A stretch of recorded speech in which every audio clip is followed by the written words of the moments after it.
konversi satuan volume ke satuan liter. A. 0,3 desimeter kubik berapa sentiliter? Jadi 0,3 desimeter kubik itu sama berapa sentiliter ya? 0,3 desimeter kubik berapa? Pertama kita ubah dulu ke liter. Berapa liter? 0,3 desimeter kubik itu sama dengan 0,3 liter. Karena desimeter kubik itu sama dengan liter ya. Jadi kemudian kita akan mengubahnya ke sentiliter. 0,3 liter berapa sentiliter? Liter ke, kita lihat anak tangganya, liter ke sentiliter. Menuruni 2 tangga. Jadi 1, 2. Menuruni 2 tangga, jadi 1 tangga itu bernilai 10. Jadi kalau 2 tangga menjadi 100. Jadi 0,3 dikali 100 sama dengan 30 sentiliter. Soal B ini konsepnya masih sama dengan soal A. Jadi 2,5 cm kubik berapa desiliter? Jawabannya itu 2,5 cm kubik berapa desiliter? Yaitu pertama kita akan mengubah cm kubik ke liter. 2,5 cm kubik ke liter. Sentimeter kubik ke liter. Liter itu seperti kita ketahui sama dengan desimeter. Jadi sentimeter ke liter. Menaiki 1 tangga. 1 tangga kubik ini sama dengan 1000. Jadi karena menaik kita bagi 1000. Jadi 2,5 dibagi 1000 sama dengan 0,0025 liter. Kemudian kita ubah ke desiliter. 0,025 berapa desiliter? Liter ke desiliter. Turun 1 tangga. Jadi 1 tangga itu, 1 tangga satuan liter itu bernilai 10 ya. Jadi liter ke desiliter 10. Kita kali 10 karena menurun kita kali 10 ya. Jadi 0,0025 dikali 10 sama dengan 0,025 desiliter. Bahas tentang satuan berat. 4,57 gram ditambah 750 gram dikurang 0,250 kilogram berapa kilogram? Jadi jawabannya itu adalah pertama kita akan mengubah gram ke kilogram. Gram ke kilogram itu menaiki 3 tangga. 1, 2, 3. Karena 1 tangga itu 10, jadi 3 tangga menjadi 1000. Jadi kita bagi 4,57 dibagi dengan 1000. Jadi hasilnya 0,00457 kg. Kemudian kita mengubah lagi nih 750 gram. Berapa kilogram? Seperti biasa menaiki 3 tangga menjadi 1000. Jadi 750 gram ini dibagi 1000 menjadi 0,75 kg. Kemudian kita ubah lagi 0,250 gram berapa gram? Karena satuannya sama, jadi kita tidak usah kita ubah. Nilainya tetap sama, yaitu 0,250 gram.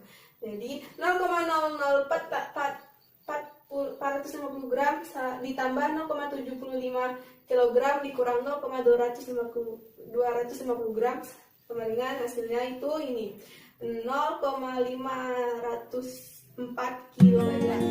Memasuki soal yang ketiga, di mana soal yang ketiga ini membahas tentang satuan waktu. Jadi soalnya itu 3600 detik ditambah 5 jam dikurang 45 menit berapa detik. Jadi kita akan mengubah masing-masing satuan ini menjadi detik karena yang ditanya itu detik ya. Jadi yang pertama 3600 detik berapa detik? Karena 1 detik itu 3600 detik. Jadi detik ke detik itu sama dengan 3600 detik. Jadi yang kedua 5 jam berapa detik? 1 jam itu 3600 detik. Jadi kita kali 5 dikali 3600 detik menjadi 18.000. Kemudian yang kedua 45 menit berapa detik? 1 menit itu 60 detik. Jadi 45 dikali 60 detik itu menjadi 2700 detik. Jadi 3.600 detik ditambah 18.000 detik dikurang 2.700 detik sama dengan 18.900 detik.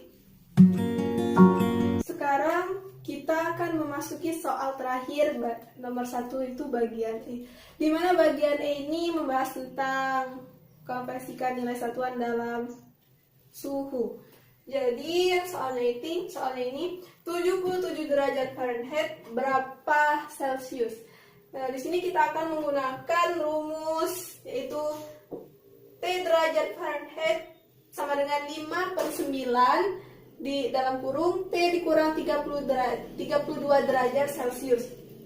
Jadi 77 derajat Fahrenheit sama dengan 5/9 T dikurang 32 derajat Celcius.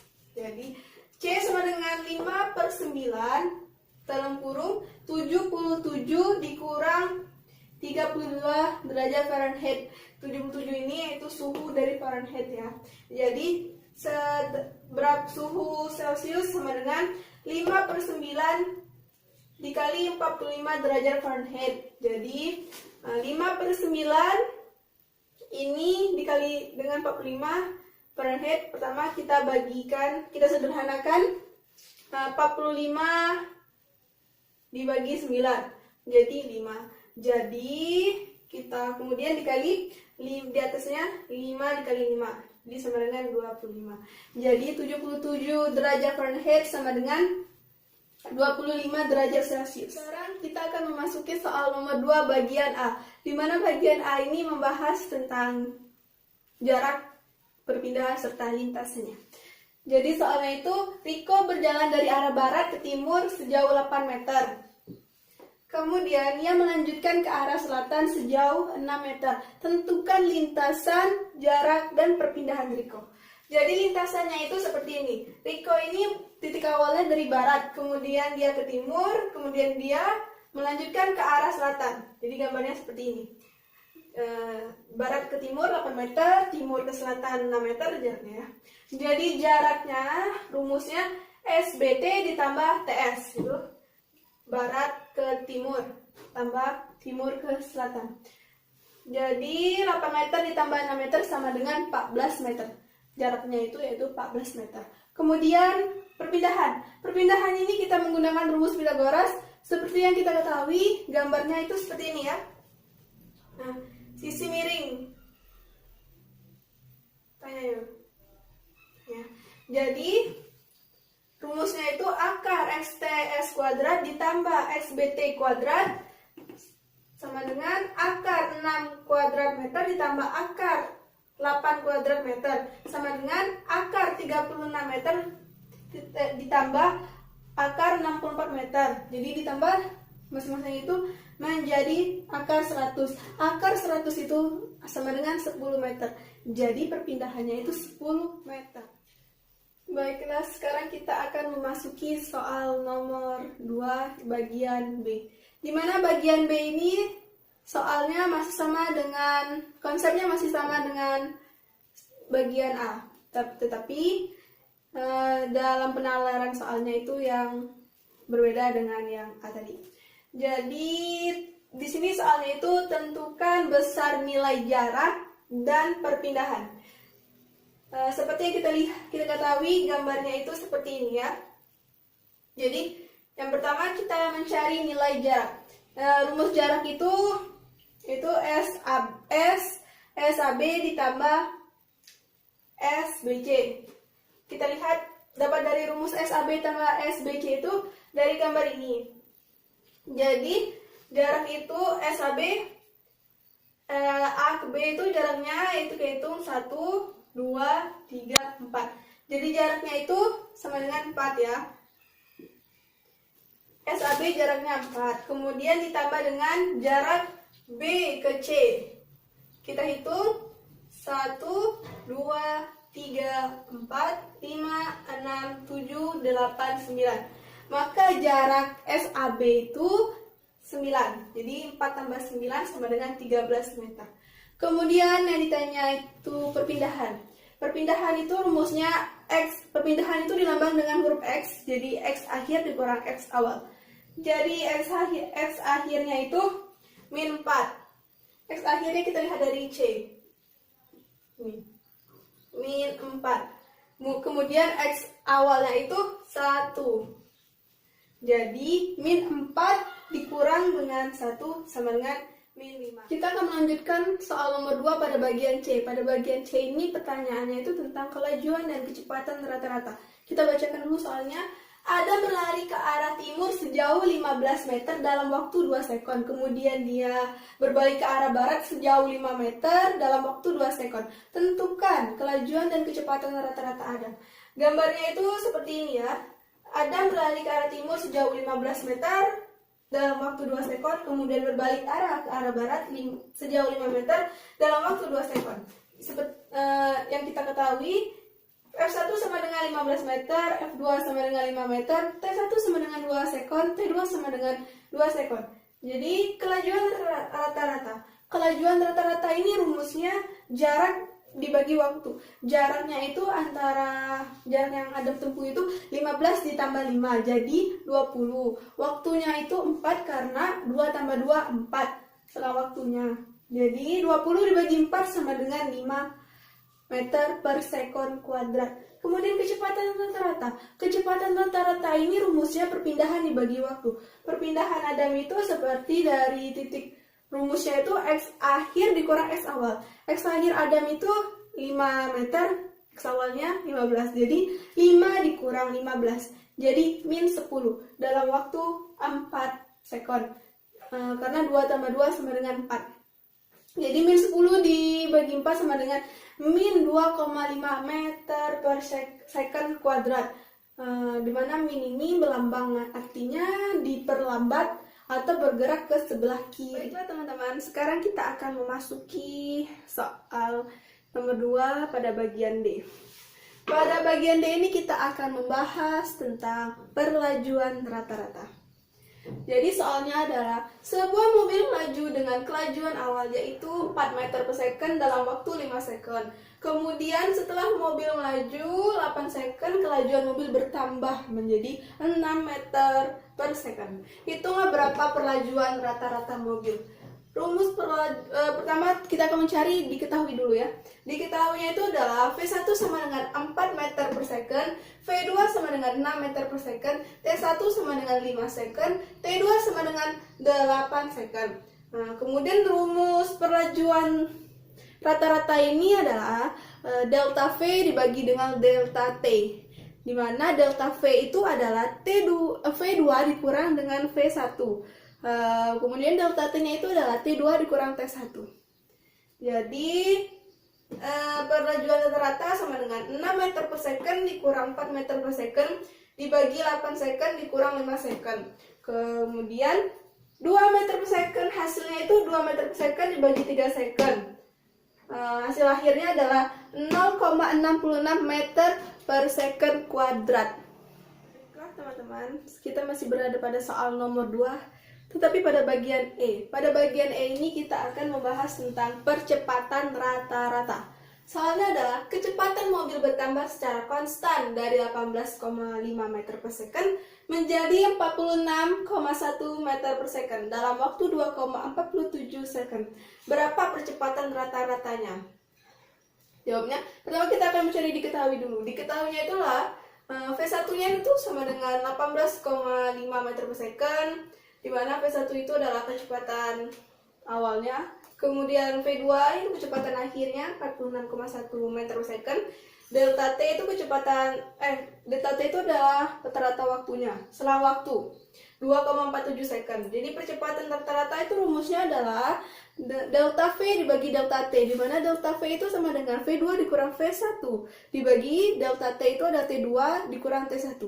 Jadi 46,1 meter per second dikurang 18,5 meter per second dibagi 2,47 second sama dengan 27,6 meter per second dibagi 2,47 second sama dengan 11,17 meter per second kuadrat. Baiklah teman-teman, sekarang kita akan melanjutkan soal nomor 3. Soal nomor 3 pada bagian A. Pada bagian A ini kita akan membahas tentang gerakan vertikal ke atas. Jadi soalnya itu peluru ditembak vertikal ke atas dengan kecepatan awalnya 150 meter per second dan gravitasinya itu 10 meter per second. Berapa kecepatan peluru setelah meluncur 5 second? Jadi diketahui itu adalah kecepatan awalnya itu yaitu 150 meter per second, gravitasinya itu 10 meter per second kuadrat, waktunya itu 5 second. Jadi yang ditanya itu adalah kecepatan peluru setelah meluncur 5 second. Jadi rumusnya itu adalah Vt sama dengan F0 dikurang gravitasi dikali waktu. Jadi 150 dikurang 10 dikali 5. Vt sama dengan 150 dikurang 50. Jadi Vt-nya sama dengan 100 meter per second. Bagian B. Pada bagian B ini kita akan membahas tentang gerakan vertikal jatuh ke bawah. Soalnya adalah sebuah batu dilemparkan ke sumur dengan kecepatan 10 meter per second, kemudian batu tersebut mencapai tanah dalam waktu 3 second. Hitunglah berapa kedalamannya. Kedalamannya itu berarti seperti ketinggiannya ya. Jadi diketahui V0 atau kecepatan awalnya 10 meter per second, gravitasinya 10 meter per second kuadrat, T mencapai tanah 3 second. Jadi rumus H itu atau ketinggian kedalaman adalah V0 dikali T ditambah setengah dikali G dikali T kuadrat. Jadi 10 meter per second dikali 3 second ditambah setengah dikali 10 meter per second kuadrat dikali 3 second kuadrat. Jadi 10 meter per second dikali 3 second ditambah, yaitu pertama setengah dikali 10 meter per second kuadrat dikali 9 second. Di sini kita coret 10 meter per second ini dengan 2. Jadi hasilnya kita lihat di bawah ini 30 meter per second ditambah 45 di sini. 9 kali 5 sama dengan 45. Jadi ketinggiannya itu adalah 75 meter. Sekarang kita masih berada di soal nomor 3, tetapi ini soal yang terakhir yaitu pada bagian C. Pada bagian C ini kita akan membahas tentang gerak jatuh bebas.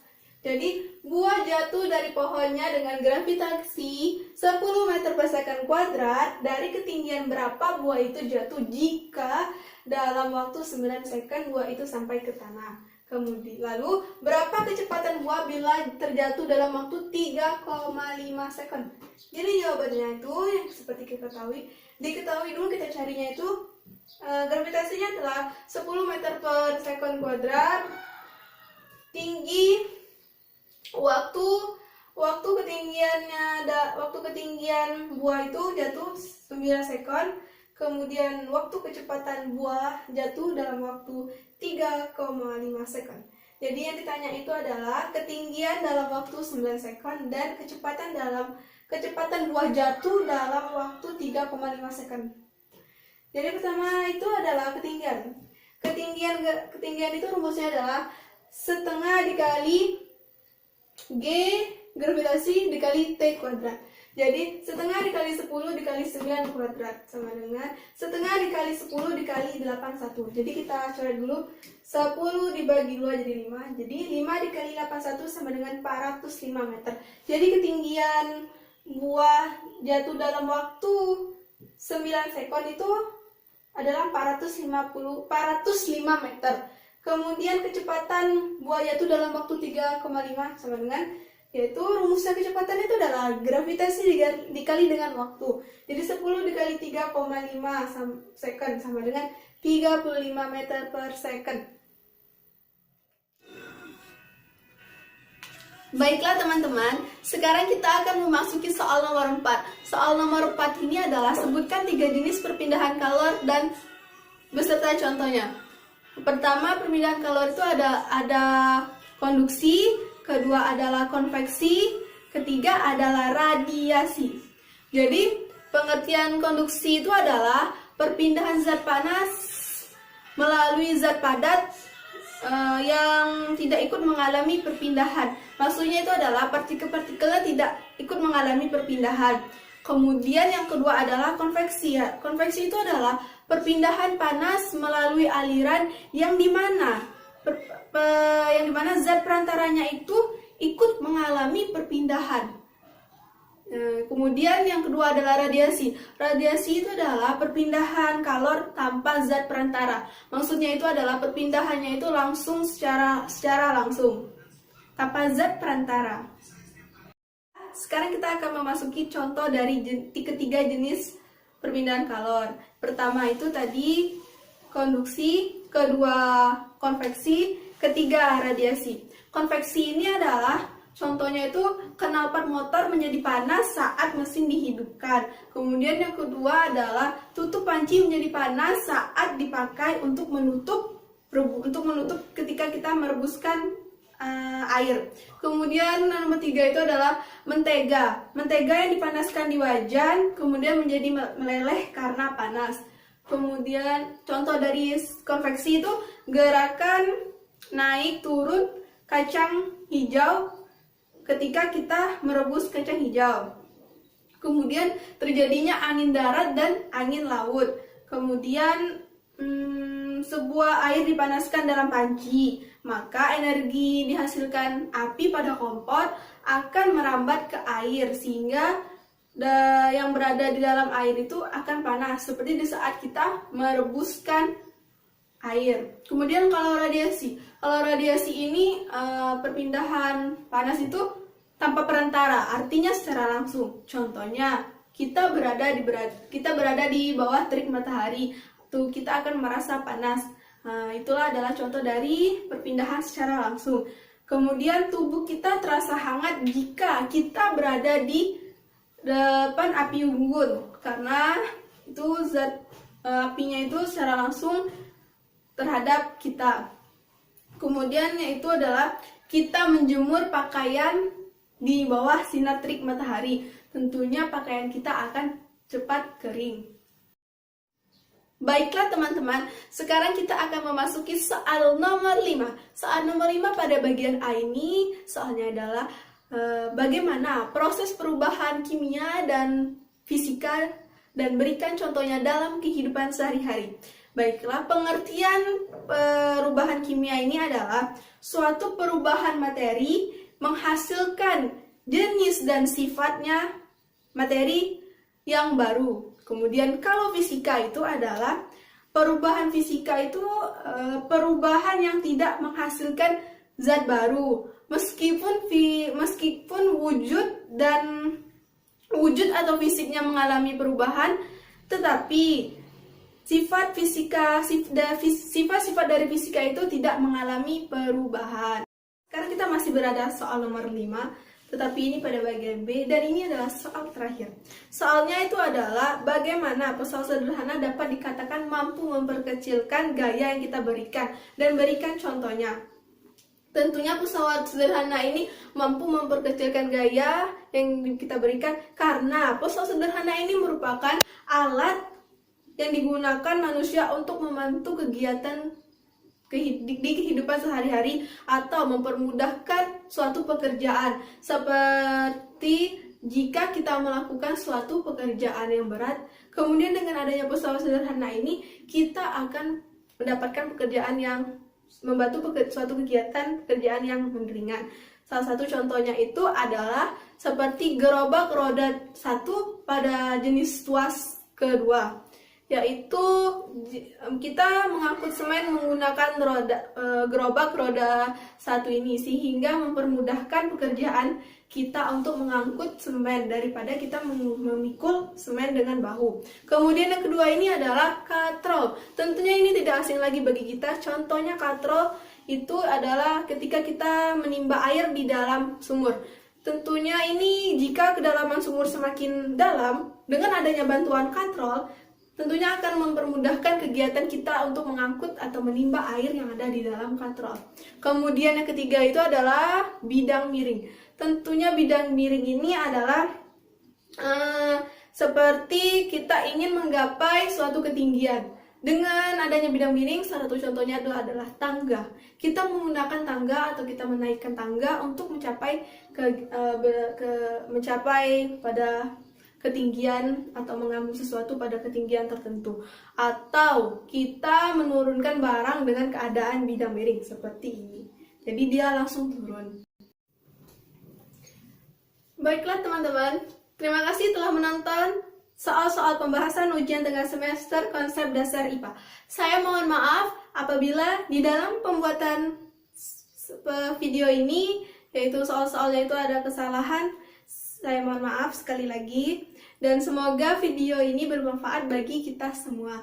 Saya akhiri. Wassalamualaikum warahmatullahi wabarakatuh.